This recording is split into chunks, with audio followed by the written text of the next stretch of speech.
গ্রাম্য এক সাহাবী রাসূলের কাছে এসে বলেন, ইয়া রাসূলুল্লাহ মাতা সাআ, কিয়ামত কবে হবে? আল্লাহ তাআলার হাবিবকে বলতেছেন গ্রাম্য এক সাহাবী, ইয়া রাসূলুল্লাহ মাতা সাআ, কিয়ামত কবে হবে? আল্লাহ তাআলার হাবিব ওই সাহাবীকে বলেন, মা আ'দাত্তা লাহা, তুমি কিয়ামতের ব্যাপারে প্রশ্ন করলে, কিয়ামতের ব্যাপারে তুমি প্রস্তুতি কি নিয়েছো? সাহাবীটা কি ভাই একটা সাদাসিধা গ্রাম্য একজন সাহাবী। কাকে প্রশ্ন করতেছে? কাকে প্রশ্ন করতেছে ভাই? রাসূলকে প্রশ্ন করতেছে। প্রশ্নটা কি? ইয়া রাসূলুল্লাহ মাতা সাআ, কিয়ামত কবে সংঘটিত হবে? আল্লাহ তাআলার হাবিব বললেন কি, মা আ'দাত্তা লাহা, তুমি কিয়ামতের ব্যাপারে কি প্রস্তুতি নিয়েছো?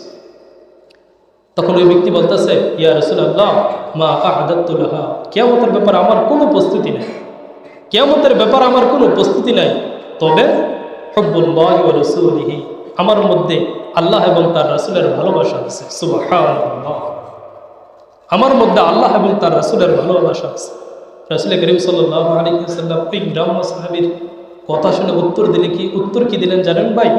আনতা মা'a মান আহবাবতা, তুমি যাকে ভালোবাসো তার সাথে তুমি জান্নাতে থাকবে। সুবহানাল্লাহ, তুমি যাকে ভালোবাসো তার সাথে তুমি কি থাকবে?